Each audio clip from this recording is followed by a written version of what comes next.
We're live. Anyway, sorry. Hi, Andrew. Welcome to Venture with Grace. Thank you for having me. Appreciate it. Okay, let's start with, maybe we could start with your basketball career. Like, how did you transition from basketball to venture? And then we can talk about the rest. Yeah, sure. It's funny. I think transitioning from basketball was less, basketball to venture. It was more, all right, my knees and back can't handle basketball anymore. Need to hang up the shoes, and what else am I good at? I Mhm. think that was sort of the major transition. Was kind of it happened quickly, and it was okay.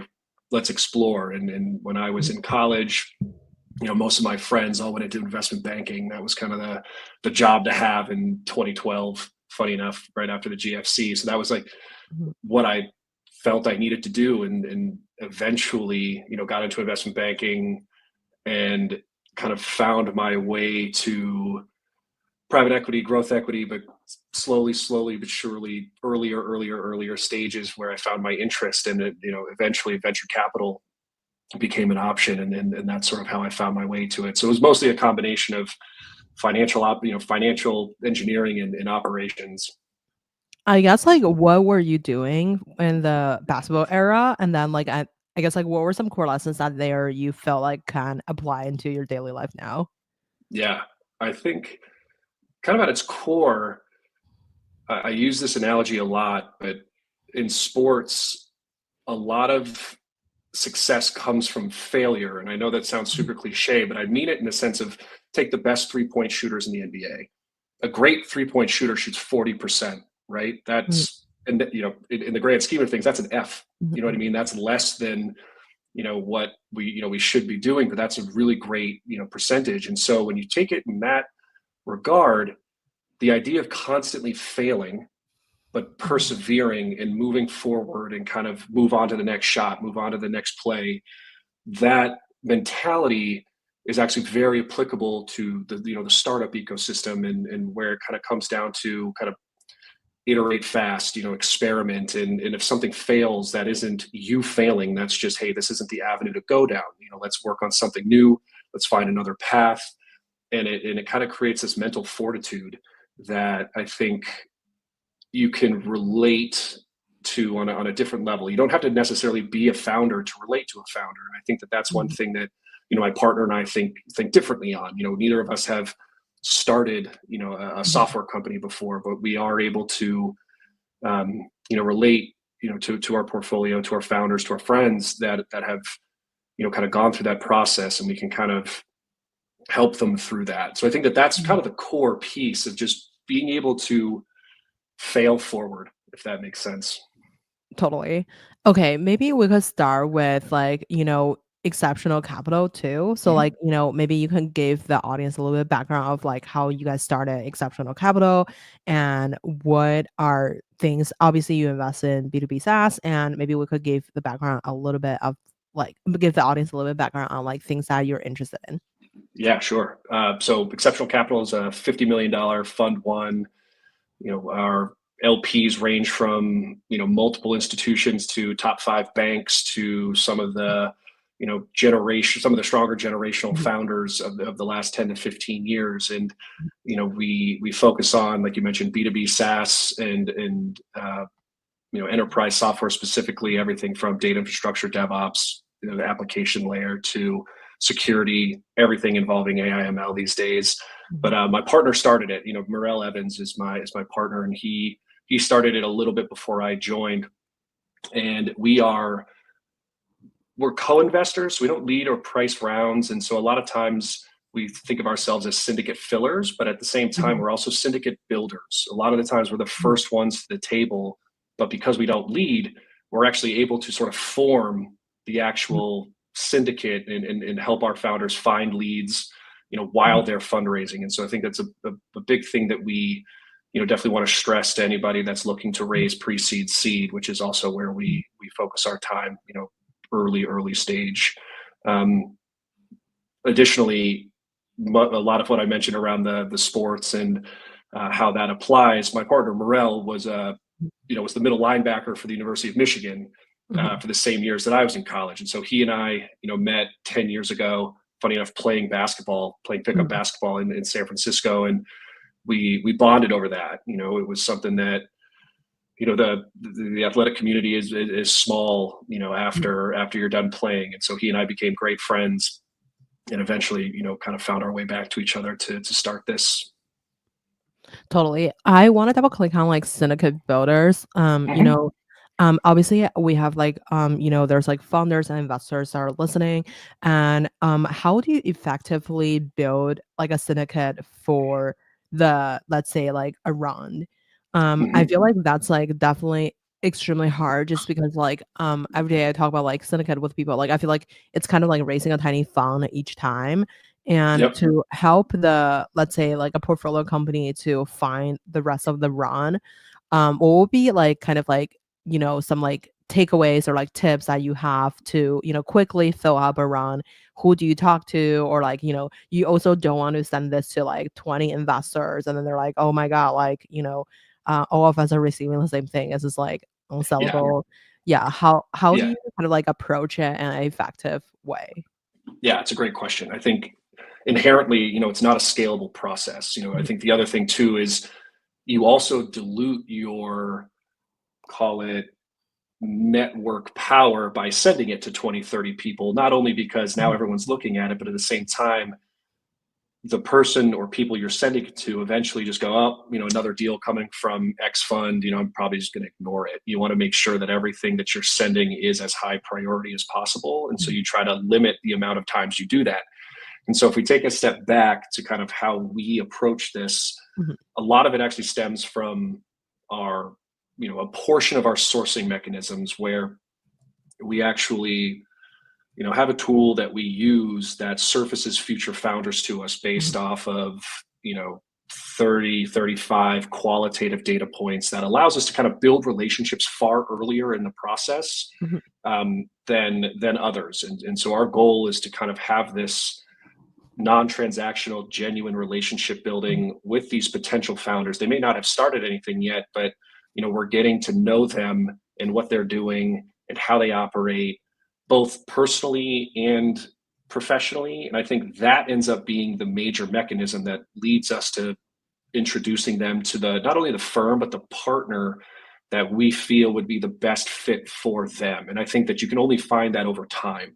And so this is sort of a 4 to 6 to 7 month process Mhm. that allows us to make sure that we're introducing this founder or these founders to 3 to 5 potential Mhm. leads.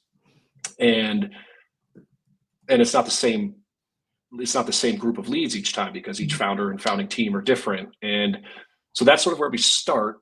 And then at the same time, the rest of the syndicate sort of comes from either the lead will have their own network that they bring to bear.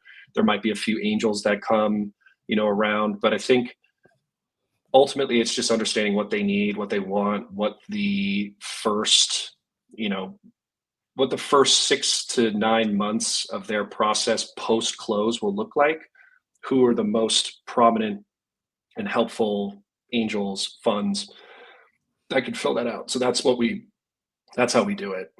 Mm, I wonder, so like when you're thinking about like the leads, like what kind of qualification do they have to have? Because I kind of feel like when you talk about like a leads in enterprise SaaS space, unless it's like a, vertical SaaS, like I feel like a lot of the SaaS product could be invested by like a few lead investors each time. And then, you can, as you mentioned, like, you don't want to over oversaturate like the DMs. I guess, Mhm. like, how do you think about like who do you sign for what deal? And then in terms of like actually sending deals, like would you do like in-person introduction? What was it more towards formal, or would it be like including them in like a socialing events? Or how do you think about like the approach of like sending people deals too? Yeah, yeah. Let's This see. will be I an think emerging manager like master class episode. yeah, yeah, yeah. I think that's it's funny. I think that that's something that I've learned a lot from Morel specifically Mhm. on, but it also comes down to continuing to foster and Mhm. engage your own network, not like my personal network, Mhm. his.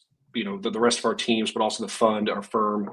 And what ends up happening is you actually start to have these, again, we always stress this non-transactional nature to how we conduct business. Like we have regular catch-ups with GPs of other funds just to see how they're doing, and what you end up learning is bandwidth constraints. And I think that ends up being actually a really interesting thing to pick up on when you're talking to a GP of another fund that is a lead, that they could lead, but let's say that they just did, 3 deals over the last 4 or 5 months, and they already sit on, 8 to 9 to 10 boards.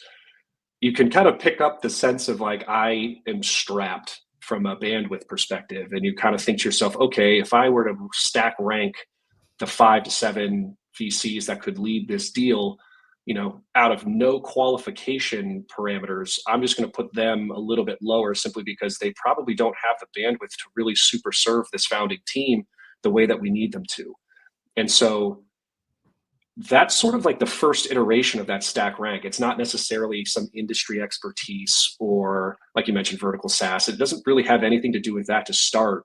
The first is just simply, is this the partner that has the time, to really, dig in and help here? And I think, and then everything else kind of falls in line afterwards. And that isn't to say that that firm isn't the one that ends up leading, right? But I think that's how we really think about forming the syndicate. It's finding the people that believe in the idea, believe in the founders, but have the time to really exercise that belief, right? It's one thing to say, yeah, this idea is great, the market's huge, the founders are awesome, I'm just going to kind of send them, into the ether and let them execute, versus, when you're really in those early days, even the best of the best have questions, from a founder perspective. And we want to make sure that everyone around the table is kind of at the ready to at least have an opinion, right? You don't have to have the answer, but have an opinion around the table, because having an opinion ends up just helping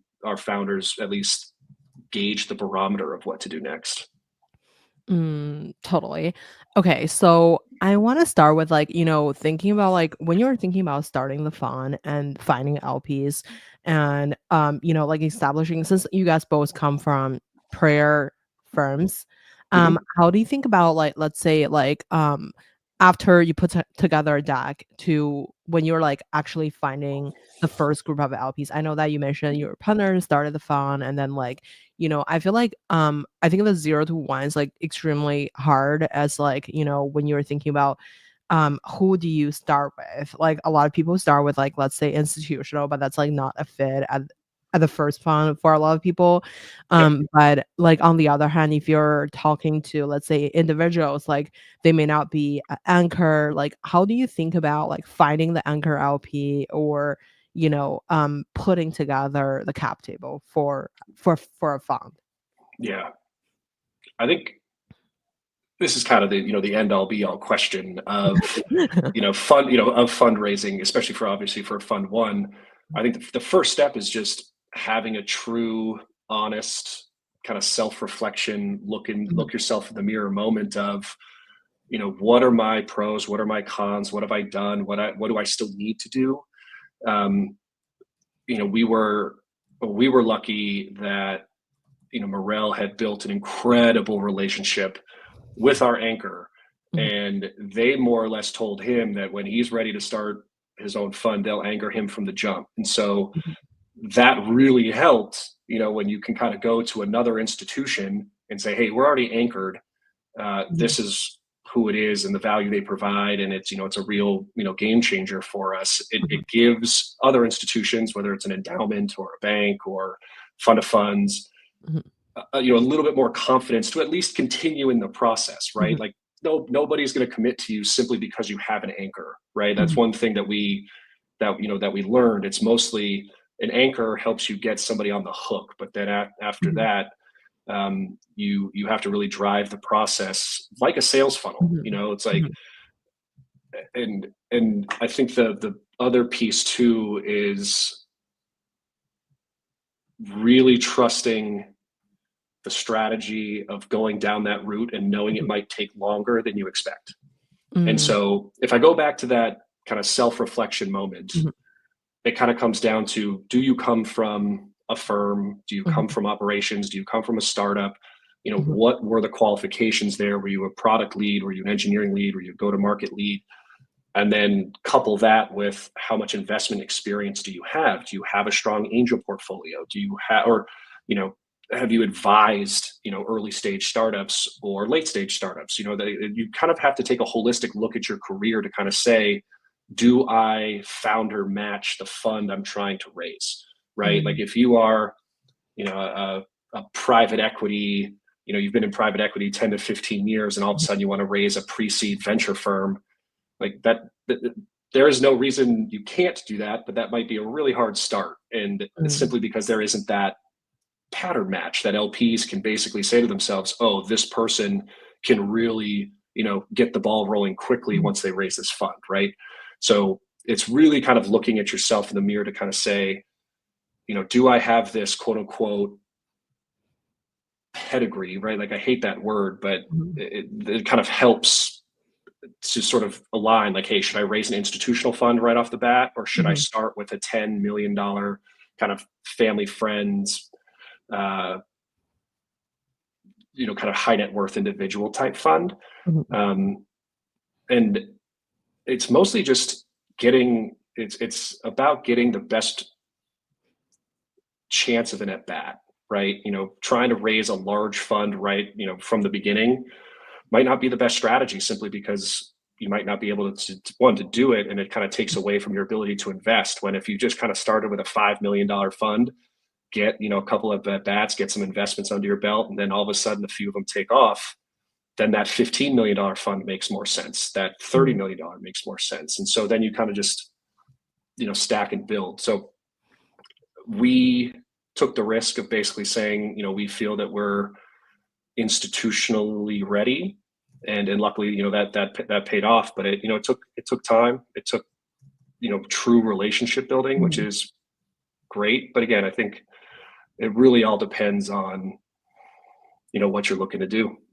Totally. I wonder, so, like, I wanna double click on, like, the sales funnel just 'cause I feel like Mm. it's, although, like, everybody say it's, like, kinda like a SaaS sales funnel, but I still feel like for SaaS, like, let's say you're selling to other, like, enterprise, they're there, but, like, if you're selling to, like, family offices, an angel investor, and, like, literally, like, every like, just like a person, high net worth individual, it's a lot harder to, like, identify just 'cause, like, people don't have their wallet literally on chain to, like, for you to, like, take a look. So, and then also, like, there is, less, like, clear on the motivation. So some would be, let's say, like, a bigger GP trying to invest in, like, a younger fund manager with, like, a different network. It's very Mhm. different than, let's say, like, institutional investors that they may look at, like, the emerging funds differently.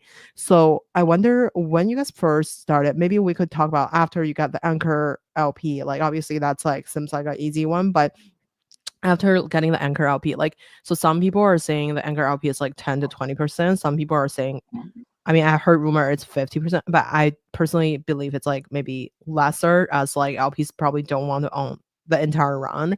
I Yeah. wonder, to get the later, like, other LPs, like, how do you kind of, like, put people into the funnel? Would it be through, like, other investors, or would it be through, like, let's say, um the obviously you had, like, a great track record before coming in, you were a Sequoia Scout, you were, like, at, other VC firms, and then you also help build other VC firms. How do you think about, like, actually creating an effective pipeline on the people that may actually be interested in, invest in your new fund? Yeah. The best part, well, I can speak to it as, from a team perspective, right? A solo GP strategy obviously has its pros and cons, Mhm. but having a partner and having a team that can sort of help. So I'll go from that perspective. And I think Mhm. one of the best balances that Morel and I have, and Melissa, who's a part of our team, who's kind of the actual engine and lifeblood of our fund. I could probably do an entire podcast on just what she brings to the table. But the approach and the willingness to kind of tackle certain approaches Mhm. ended up being very valuable to us. And so, Morel brings probably one of the most incredible networks I've ever seen to the table, Mhm. especially from an LP perspective. And Mhm. so he really has fostered this kind of Mhm. internal warm inbound approach to his network, introducing us to LPs that would be interested in our style of fund, Mhm. which has brought in the majority of capital from what we raised. But the part that I love is actually like the cold outreach out of the blue, type Mhm. style to um, communication.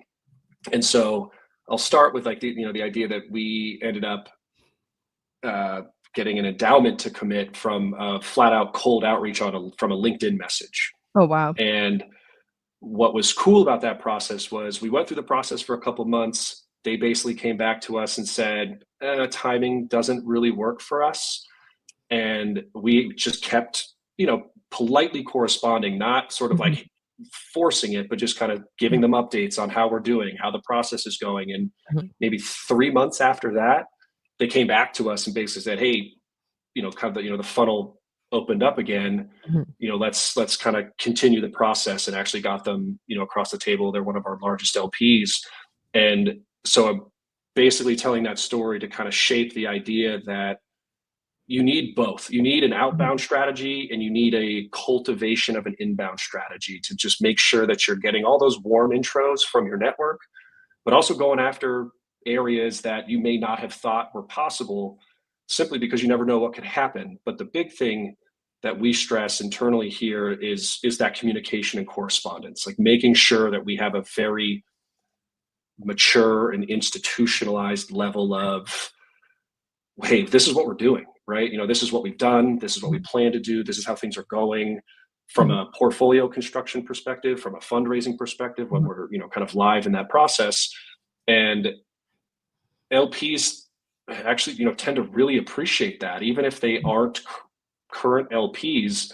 Mhm. We had a number of them kind of in the final hour come to us basically saying, "Hey, we're in, mostly because you've kept us up to speed, through your Mhm. process." And so I think that ends up being the most important part is, obviously foster the inbound, but don't be afraid to go cold outbound, Mhm. and then be ready to keep everybody up to speed as if they were an LP. Yeah. So I want to like maybe double click on the last sentence you mentioned, like, keep everybody kind of like in the loop. Mm-hmm. Um, I've seen, some people would send out these like from either company or fund who will send out like a massive newsletter basically about, hey, here's like our quick Q4 overlook, like overview and blah blah blah blah. So, would you say the newsletter is a way, or would you say it's more towards like one-on-one? Let's say, Andrew, your LLP, like, here's like, 5 things that we did. And like, if you're interested, like, let's have a chat here. Like, or I guess the other day, we had like Elizabeth in from Hasselfront on the show. Mm-hmm. So she said, her co-founder Eric, who was also a past guest, like, Yep. he said like, basically she said like, Eric would DM someone for like 13 times to get the funding. And I wonder like how many times do you have to reach out to someone to like actually close someone? And what does a conversation look like from, obviously we don't name specific people, but like it's more towards, let's say, the journey. Would it be like how many meeting do you have to really take to close someone? And let's say you have second, third, or fourth meeting. What do you even say in these meetings? Because if the person is absolutely not interested, like, why keep going on with the meetings? But on the other hand, like, how much is like too much to like Mm-hmm. actually when you're trying to close someone? Yeah. The answer to that is, it's so nuanced in so many different ways, because Mhm.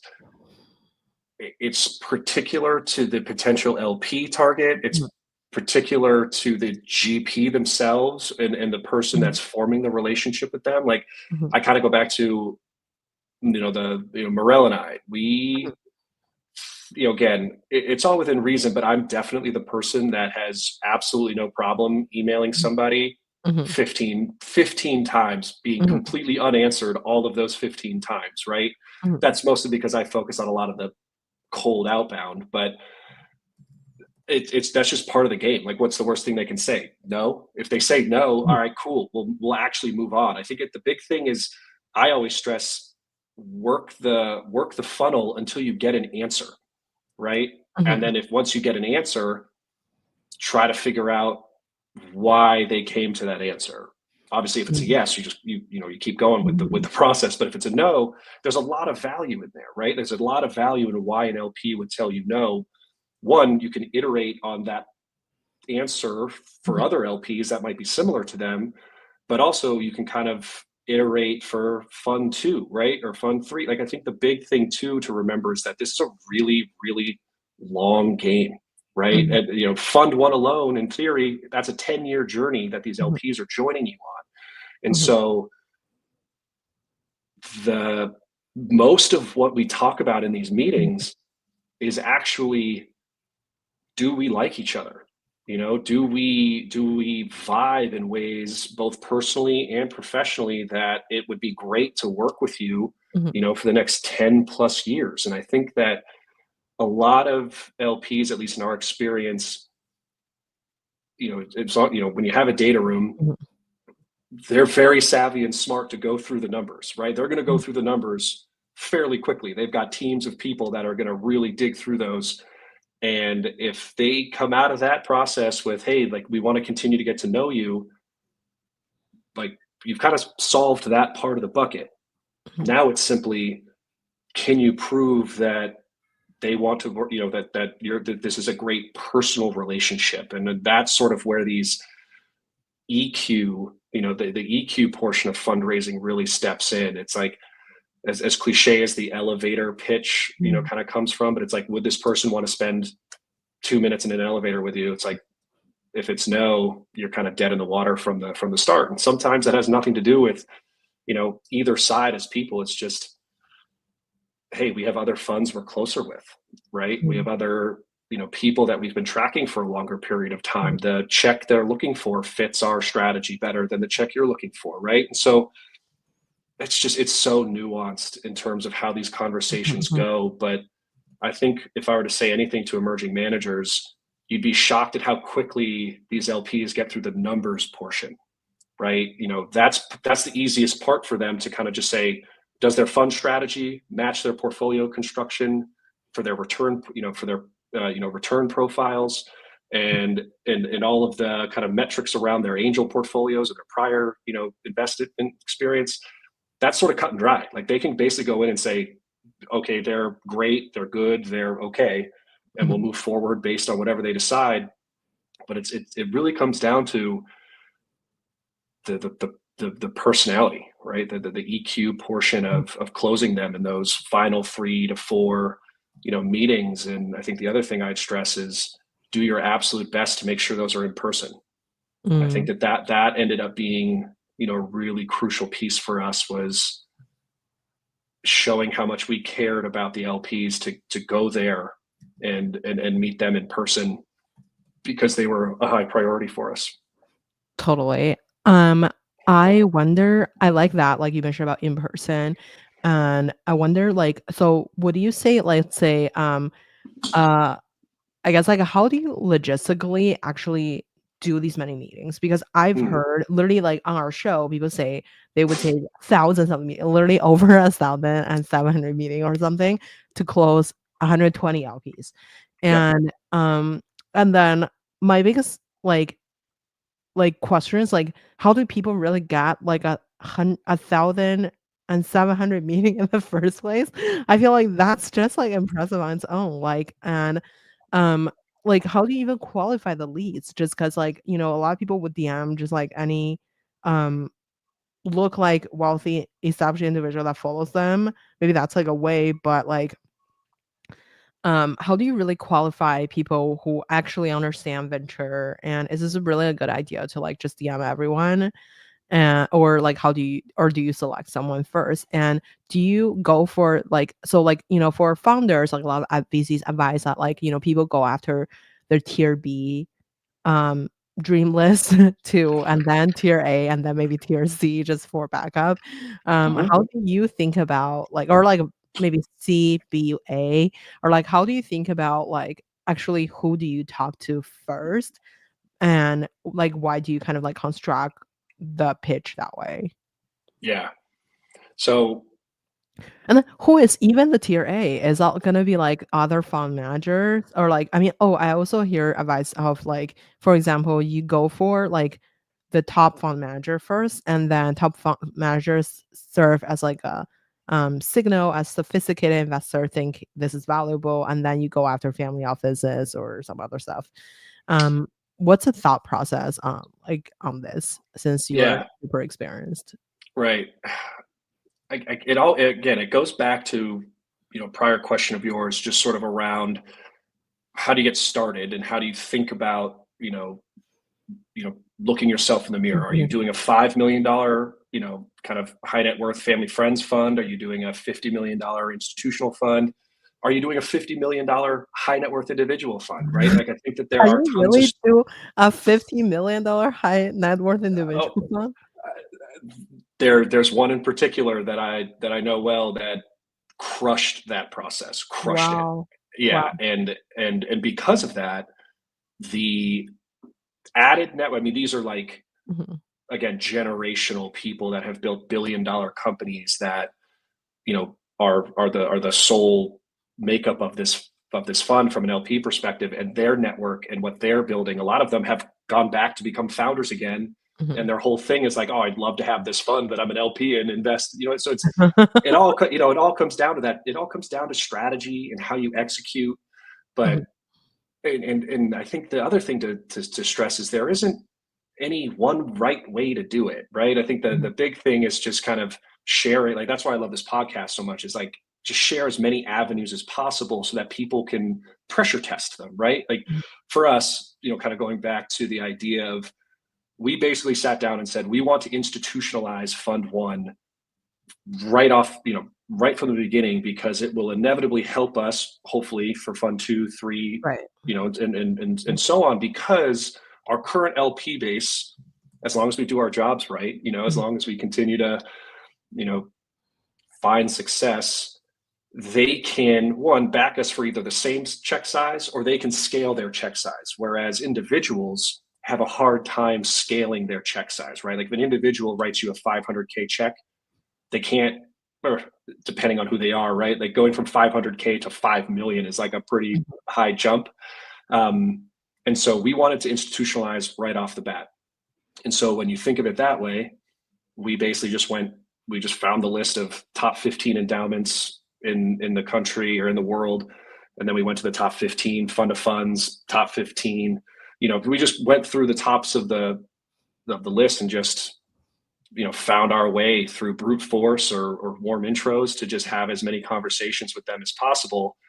And inevitably that worked for us. And so we actually didn't have 1,700 meetings. We had Mhm. far less than that, but we also don't have 100 LPs. We have under 30, right? And I think that is also very advantageous, mostly from just a management and communication perspective. Like, Mhm. I can't imagine having to send or have 80 plus, individual meetings every quarter to keep everybody up to speed, right? And so we just kind of we just took that risk and that strategy to really, form our LP base in a very specific way. But what ends up happening, kind of to your point, we started the way we started because a lot of those, call them fund of funds, endowments, institutions, when they say no, we found that a lot of it was for everything. Our fund strategy didn't fit, Mhm. timing wasn't right, but none of it was, we don't like you guys. And Mhm. so a lot of inevitable warm intros came from these potential LPs Mhm. who passed on us, that introduced us to LPs that actually Oh, wow. invested in us, right? And so Mhm. so there's a lot to be said about again, forming those non-transactional, genuine relationships as you go through that process. But we really wanted to focus on driving home that sales process around very actionable leads versus kind of blanket meeting 1,500 opportunities. Like, we really wanted to narrow it as quickly as possible. Totally. Let's say to get to let's say under 30 LPs, how do you think about what level of experience, assuming like the 20 people, since you guys have like a pretty decent size of like a first fund, like how do you think about like the LP construction? Would it be like the big name VCs first and then go to institutional? Or since you guys had institutional first, like do you really even take the smaller checks from the, I guess, like wealthy individuals? How do you think about, or like what's your advice for people who are trying to raise like a half of your size fund? Mm-hmm. Or because not everyone can just like close their eyes and raise like a $50 million fund the first time. How do you think about that? Yeah.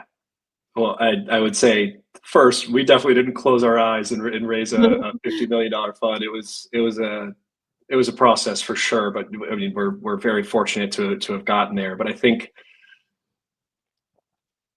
again, it all comes down to sort of the relationships, right? Where you might have a person in your network that is an absolute, generational beast of a human being, Mhm, and their check size might not fit what you're looking for, but mhm, because of what they bring from a connectivity perspective and expertise perspective, you might just have them in because they provide more than what their check what inevitably means, right? So mhm, we have a few of those people. We mhm, have people that were, the person that put, pen to paper for Gemini, right? mhm, Like that person is, an LP in our fund, and they give us incredible levels of expertise and knowledge into sort of what's coming from a Gen AI perspective, right? All these foundational mhm, models. And so it's really cool to have that person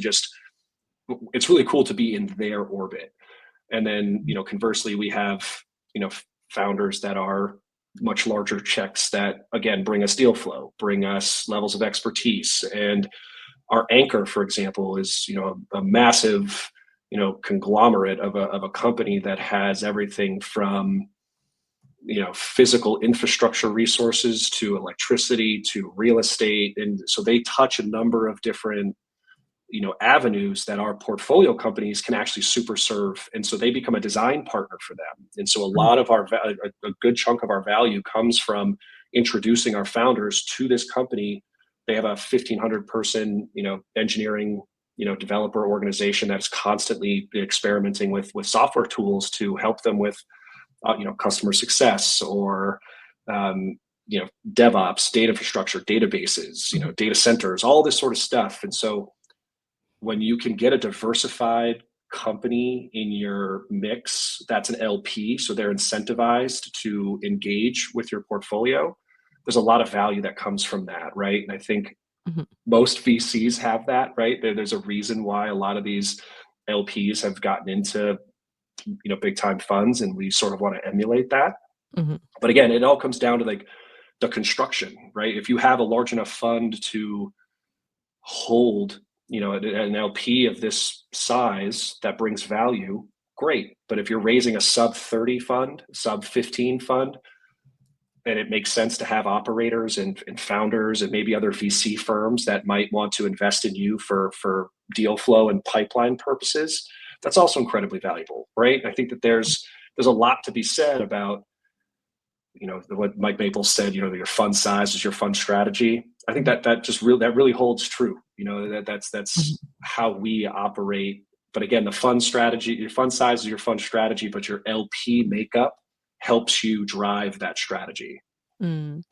What would you say would be like the most like crucial thing on a deck, or like is a deck not that very important? Just because when you're as an angel investor slash like a formerly working in venture, I feel like a lot of the deck I just like I feel like a lot of the pitch are very different than the deck, and then like I actually personally I feel like the deck is less important than your pitch, like how you Mhm. carry yourself, as well as like the stuff that like or like the crucial things. A lot of the things are like not really in the deck anyway. So, but for VC fund, do you feel like the deck is like actually important, and do you really include like what level of detail do you need to put on there um to succeed? Because obviously I've seen like people's fund deck with like literally 10 pages. It was like half of it were like their personal PR material. Sure. And like do you really put like another portfolio construction or like the rest of the stuff or like literally one page? And I wonder, how do you think about actually having effective deck versus like you mentioned like the elevator pitch? Yeah, love this question because Morel and Melissa will punch me in the face for answering it my way. I'm very much a non-deck person, Mhm. which is funny because Morel is a very deck Deck person, and person. he and Okay. I play off that all the time. And funny enough, Melissa, who's the one that again ties everything all together, we have we have a deck that is what we've heard is is incredibly strong. It's not too over materialized, it's not overdone, but it provides and the information that we need in a very visual way. I think that Mhm. that's sort of like the big thing is like a bad deck is just too wordy. At the end of the Mhm. day, like LPs have too much, they don't have enough time on Mhm. their hands to go through like granularity and reading Mhm. paragraphs and numbers. It's sort of, how can you really depict your fund strategy and your fund outcome, the potential outcome through a very strong visual story. And the way I approach it is I tend to lean very heavily on the conversation. So a lot of times, Mhm. like I have the deck ready to share, but it's only when an LP asks me to share it that I share it. Mhm. And Morel is the exact opposite, right? He really likes to drive the conversation and really touch on certain points. And so again, it all comes down to style.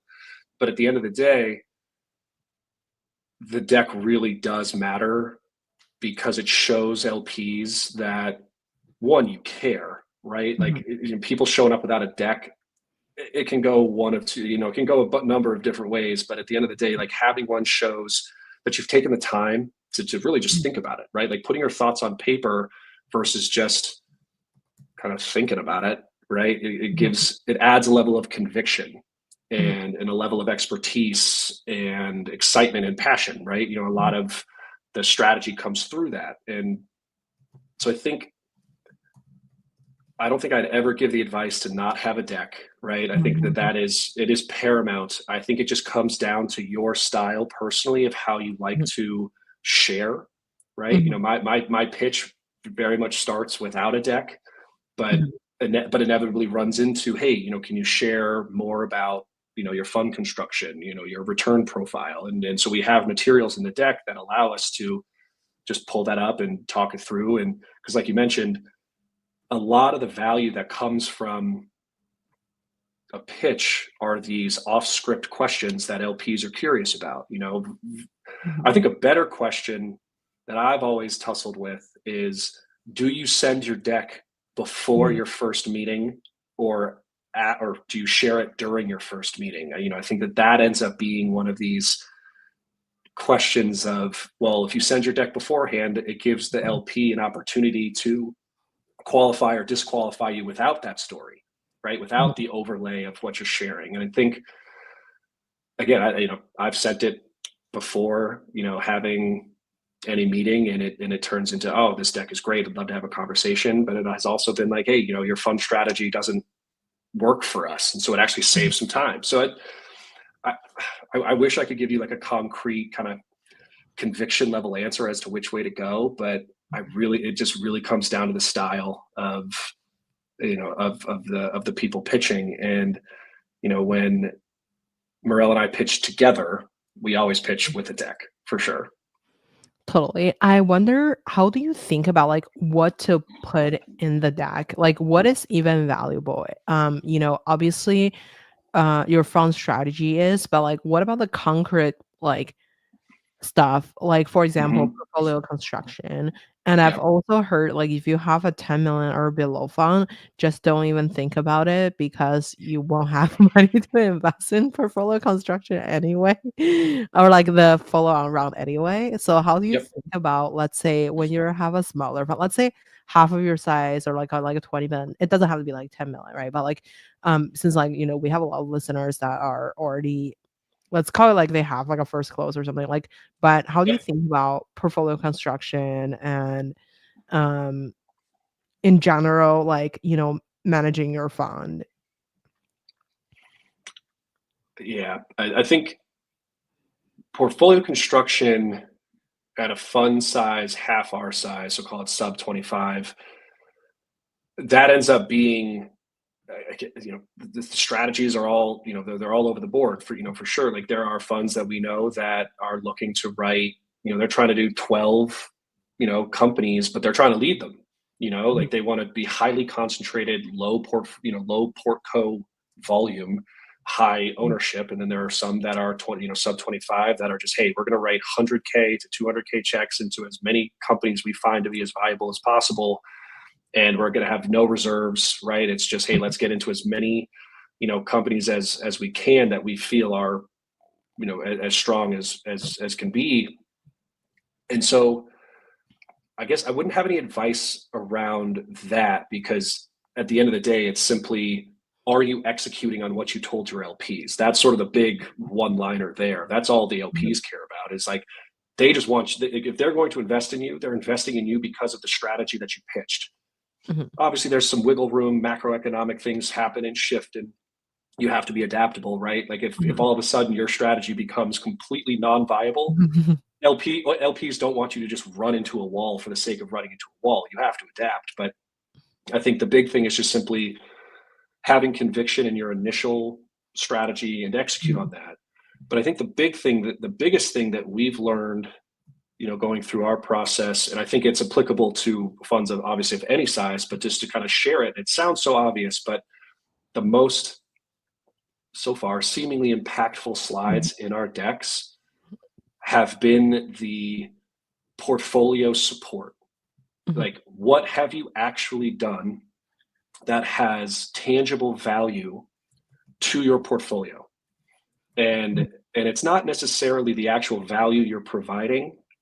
What they're looking for is actually the founder reciprocation of, if they go to any of our port, like this is sort of our kind of north star.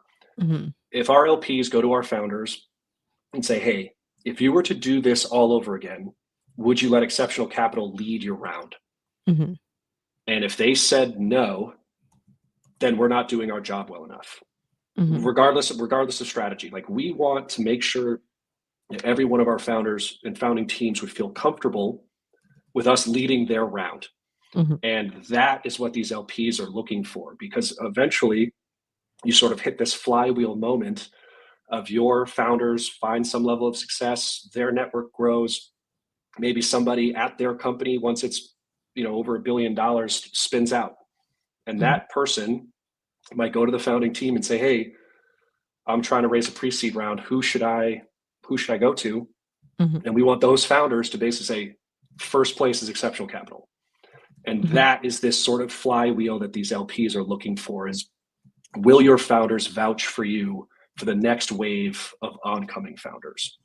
Mm, I think the other problem is, like, let's say, like, what are the things that you find interesting, or like things that you have never thought of, like LP asks you in these meetings? Just for example, let's say, like, will a founder vouch for you? Like, obviously, like, a lot of people say that, like, the founder will prefer them over others, obviously, like, but like, I guess like the same founder can't say this to everybody's LP. But like, how do you think about, like, what are something that you find, wow, that's so surprising that LP asked me, like, I thought it was like an actual question that to think about. Yeah. Also, congrats on having, seems like you guys have a lot of like, both like the institutional LPs with a lot of different asset but also like, you mentioned about like the Gemini Mhm. founder. So like, how do you think about, yeah, maybe we'll start with like the question that LP asked Yeah. that you find interesting. I actually just going through the process, you kind of you sort of feel like you hear it all. Mhm, I haven't really been shocked by any let me preface this. My partner, so Morel, mhm, who you should also talk to him. mhm. Um, Yeah, yeah, yeah. He's welcome to he's our podcast yeah, too. yeah, yeah, he's one of like the best fundraisers I've ever been around in his Mhm, level of anticipation. Like I've never been surprised by a question because he gets in front of these questions before it's kind of mhm. remarkable. And so I've never Yeah, been shocked by a question. Like I'm yeah. trying to sort of I was trying to rack my yeah. brain, but I can't really think of one. I think basically the main thing that I was surprised to hear was that comment about the founder reciprocation, that they Mhm, care that deeply about it. It's not the only thing they care about, but I was like, oh, okay, like that seems to be of deep value where they see that in our deck, they comment mhm, on it, right? They're mhm, like, oh, this is really cool to see this case study, this use case of what you've done for them and how it mhm. helped and all that sort of stuff. But as far as a question, I, no, the Morel preps me far better than I ever thought I would be. But that's a good question though. What how would you guys even sum up with all these questions? Would it be from like other emerging managers, or like would it be just from like his previous work, or like is there like kind of like a YC list here Yeah, for yeah, it's Prague? yeah. So I mean, his experience is Mhm, like he was a revenue leader at Okta, mhm, and then went to he worked at Iconic, or he worked at 415 Capital, which was a spinoff of Iconic, which was like a family office that did direct investing and LP investments. And mhm, so he's seen all sides of the table when it comes to fundraising. Then went to SoftBank, where he built his network even greater. But he's also a Kaufman Fellow. So I don't know. mhm. I'm sure you've come across Kaufman Yeah, Fellows on your yeah, podcast before. a Yeah, lot of people on our show went through a Kaufman yeah. Fellow. And so that network, that group of people, they have an incredibly strong level of engagement and Mhm, collaboration. And I think a lot of his insights that he shares to them and he gets back from them has helped again shape the process. mhm, Things that like actually I have a question. I have a good question for you now that I think about it. mhm. Fund trajectory. That Oh question god. tends to be very polarizing, and like whether or not you share that, right? Hey, our fund one is this, our fund two will look like this, our fund three will look like that. So it's like Mhm, we're going to share what we look like for the next 20 plus years. We have heard multiple different kind of warring opinions on whether you should share that because things change, right? Like if you mhm, say you're going to go from 50 to 60, and mhm, then you can't raise, then all of a sudden you raise another $50 million fund. It's kind of like, well, what happened, right? And so it's like you almost don't want to draw that line in the sand. mhm, However, LPs tend to really like that level of futuristic thinking. Like, hey, they're really in this for the long run. They know exactly what they want to do. They want to know what this all shapes like. But let's say you want to raise let's say you go from 50 to 100, mhm, but you have the opportunity to raise a $200 million fund. mhm, Then all of a sudden there are LPs that might say, well, we're not really into like a pre-seed seed fund that's at that level. Like we're out, mhm, so mhm, that's a question that I think has been very, polarizing. Not for us, but just for emerging managers. It's like, mhm. do you share what the outlook looks like from a fund perspective? Mhm. That's a deep question. Also, like, how do you even know? Just because, like, I feel like each year is very different. I think this Hmm. question is kind of like, no offense, but like a little bit waste of time for everybody because, I feel like no one can predict the future. It also based on your first fund's performance as well. Maybe I'm just too naive. LP, if you're listening, please do not cancel both of us. Um, No, I mean it from a it's a question that is surprising to get sometimes, simply Yeah. because of hearing exactly kind of what you just said. Like sometimes it is, you never know what it's going to look like. And I think the nuance here is you also learn that the LP doesn't actually care. They're not going to hold you to it in Right. theory, but it's more of they want to In see theory. that you're yeah, they want to see that you're planning for it. And I think that that's sort Mhm. of this push and pull of like, hey, maybe it is an LP, and this is sort of where you do your due diligence and back channeling and referencing. It's like, hey, is this Mhm. LP, does this LP deeply care about Mhm. fund trajectory, or do they not care about fund trajectory? And then you can kind of adapt your Mhm. deck, right? That's a whole Mhm. different subject. But um, so anyway, yeah, that would be a question that I've always found surprising. I wonder, since like you talk about like font trajectory, and let's talk about like, I want to be mindful of time. We'll shrink it to like maybe one or two questions total. Sure. Since like you mentioned, like, you and your co-founder have like a pretty great relationship. um how would you suggest, like, did you guys like work together before, or would it be more sort of like a friendship blossom into like this work relationship? How do you think about like actually building a core founding team of a fund, since I feel like it's kind of like a co-founding team, no matter who founded first, like, you are both in it together for the front one. So I feel like Mhm. that's just co-founder level at this point. Um, how do you think about like, who you should like have as a partner, and do people split like 50-50, like, everybody raise, everybody like, invest, deploy, and someone runs like operation? Like, how do you think about from like a portion or like responsibility perspective, and especially if someone has a job, or like, both party have some sort of like other stuff going on, since I think emerging manager is like very different. It's a different category as like not everyone can raise a fund that like literally cover everybody's salary first. Yeah, I think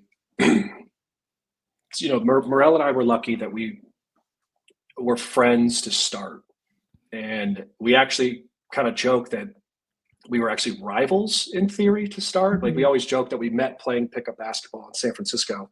mhm, And I tend to gloss over this in my story, but I'm 6'11". I lose that on Zoom, mhm, and Morel's about 6'3", 6'4". mhm, And when we go play, he was like the only person that ever wanted to actually guard me. mhm, And so we would play against each other and like battle, and I think mhm, that you kind of learn who somebody is mhm, through competing against them. And then all of a sudden we started to learn that we had, we came from similar athletic backgrounds, and a lot of the kind of ethos of being a collegiate athlete, we were able to bond over that. So we went from rivals, to friends. And then, for years, we just sort of, and we realized we were in the same field of tech and VC and investing. And we never officially worked together on anything, but we would constantly share stuff. We would mhm, constantly look at things.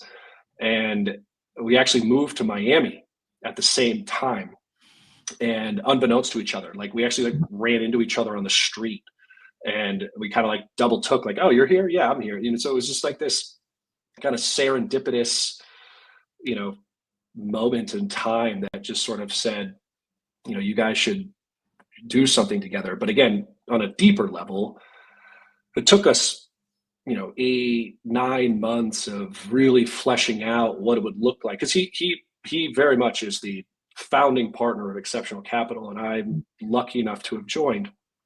And working out what it would look like, if I joined, how he thinks, how I think, how I diligence, how he diligences my network, his network, and does it. I think the biggest thing that we found was it ended up looking like a Venn diagram. mhm, I think a lot of people think that the network and the expertise and the knowledge should overlap deeply. We kind of thought the exact opposite. you know, excuse me. There's enough of an overlap that we understand each other, but my network inevitably amplifies his, and his network amplifies mine. mhm, His mind works very differently than mine does.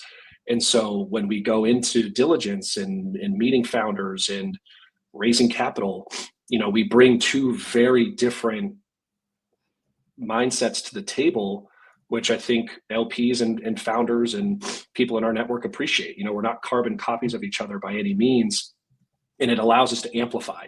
Like that's sort of like our big thing is amplification. Like how can we bring more resources to bear than anybody else? And the thing we do share is our irrational level of competition. So when you bring that all together, right? Like, you know, Morel and I always kind of joke, like we'll run through walls for people, you know, in different ways, but we both share that. Like there's nothing we won't do for the people we work with, our founders, our LPs, you know, people that we want to collaborate with outside of Exceptional. You know, we really bring that level of competition to the table. And so, but it took us, you know, time, you know, to figure that out and trust that is, you know, the way to go. And I'll be forever grateful to Morel for trusting what I could bring to the table. Mm. I love that, and I won't be mindful of the time. I want to end with a 1-minute fire round for you. What's your favorite book?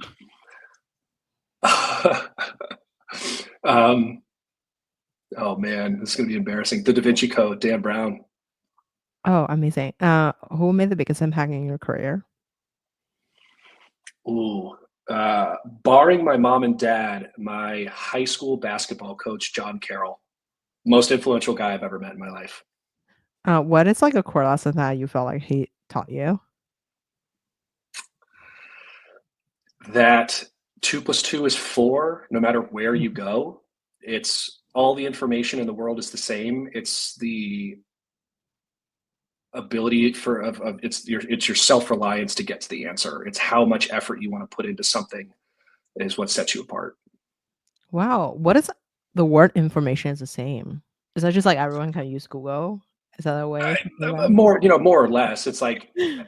and again, it's this it rings hollow coming from a guy that went to Harvard, but it's like, you know, the 2 + 2 is always 4, whether I went to Harvard or another school. You know what I mean? It's the information is available you know, the information's available. It's just, can you put enough effort into finding it?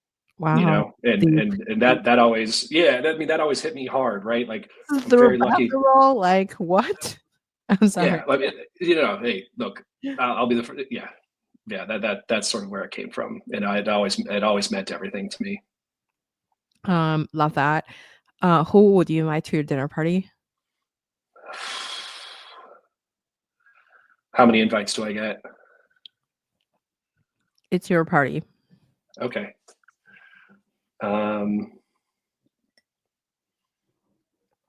Rob Gronkowski, LeBron James, and this guy Adam Grant, who is like my favorite behavioral psychologist. He's a writer, former professor at UPenn. He's like, I read anything and everything that dude does, and I would love to sit at a table with Gronk, LeBron James, myself, and him. I think that would be fascinating. I think that'd be so fun.